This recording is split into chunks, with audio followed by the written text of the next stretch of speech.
नमस्कार जी। कहानियाँ यादों की में आपका स्वागत है। मेरे चैनल को लाइक, कमेंट और सब्सक्राइब करने के लिए आप सबका बहुत बहुत धन्यवाद। अपनी कहानियों की कड़ी में आज जो मैं कहानी सुनाने जा रही हूँ, यह मॉम्सप्रेसो के लिए लिखी गई उसकी एक बहुचर्चित कहानियों में से एक है। इसका शीर्षक है मेरे घर में ऐसा नहीं चलेगा। उम्मीद करती हूँ यह कहानी भी आपको अच्छी लगेगी। मेरे घर में ऐसा नहीं चलेगा। जानकी जी बोली, जी मम्मी जी।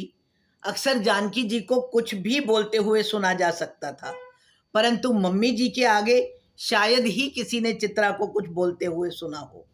चित्रा जानकी जी की इकलौती बहू थी।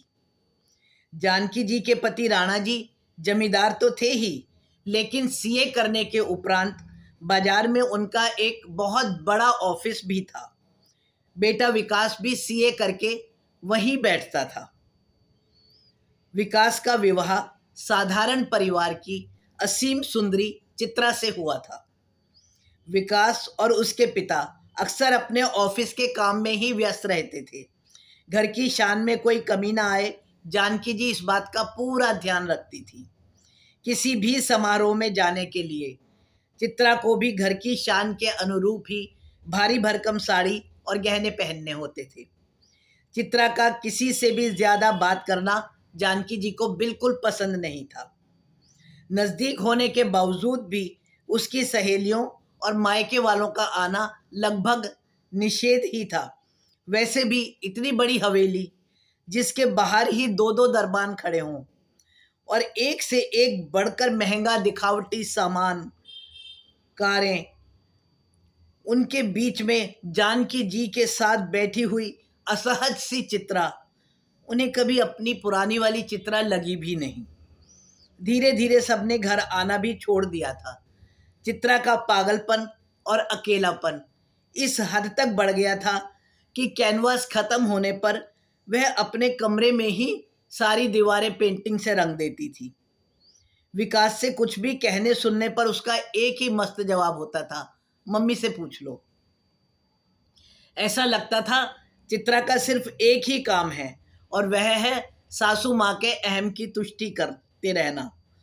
इसी बीच उसके माँ बनने वाली खबर से पूरे घर में खुशियों की लहर दौड़ गई।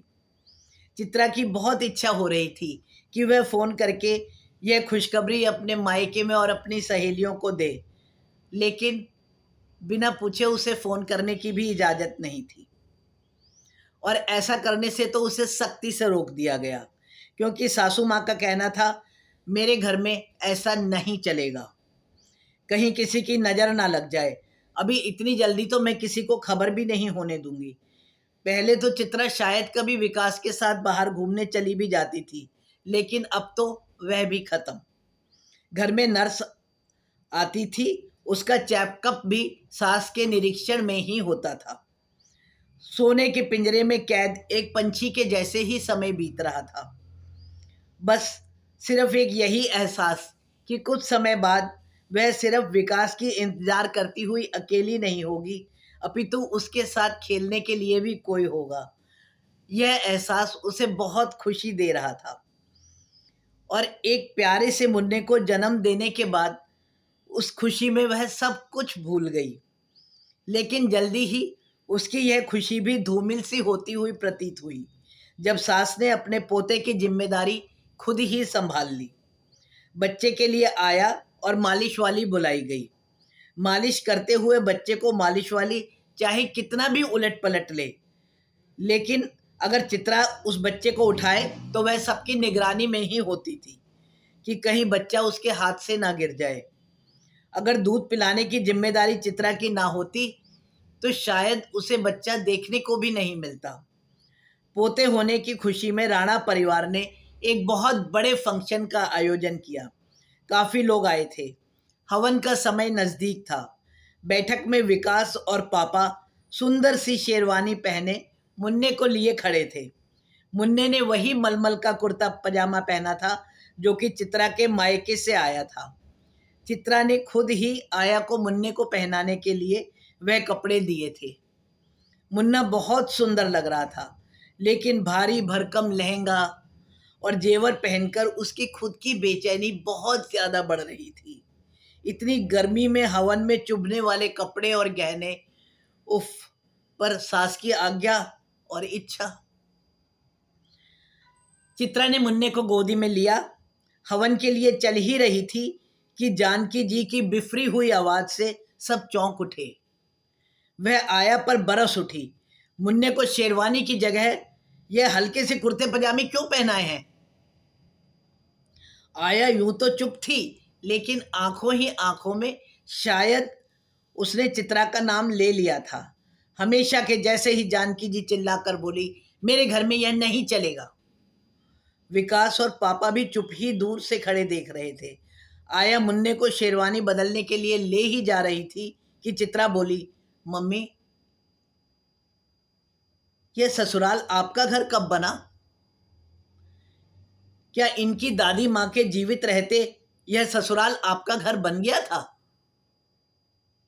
चित्रा की आवाज में एक पीड़ा थी या केवल जानने की उत्सुकता। उसका गला रुंध रहा था और आंखें भी पनीली ही थी। उसके इस सवाल से अचानक से घर में चारों ओर चुप्पी पसर गई। जानकी जी का चेहरा फीका और फीका पड़ गया। पापा और विकास ने भी चित्रा के द्वारा जानकी जी से कोई भी सवाल या ऐसा जवाब देते हुए शायद पहली ही बार सुना था। शायद इस बात का जवाब तो जानकी जी भी नहीं दे पाई थी, लेकिन चित्रा के इस सवाल ने उनको कुछ सोचने पर विवश तो कर दिया था। उसके बाद मुन्ने ने हवन में भी वही बनबल का कुर्ता पजामा पहना था जो कि चित्रा के मायके से आया था। चित्रा भी पहली बार भारी भरकम साड़ी और गहनों की नुमाइश करने की बजाय हल्की पतली सी शिफॉन की साड़ी और उसी के साथ की मोतियों की माला पहने हवन में मुन्ने को गोदी में लिए बैठी हुई दिखाई दी। उसके चेहरे पर आत्मविश्वास की मुस्कुराहट भी थी। उसके बाद कभी भी जानकी जी को यह कहते नहीं सुना गया कि मेरे घर में ऐसा नहीं चलेगा, क्योंकि शायद अब यह घर चित्रा का भी उतना ही बन चुका था जितना कि जानकी जी का था। धन्यवाद जी।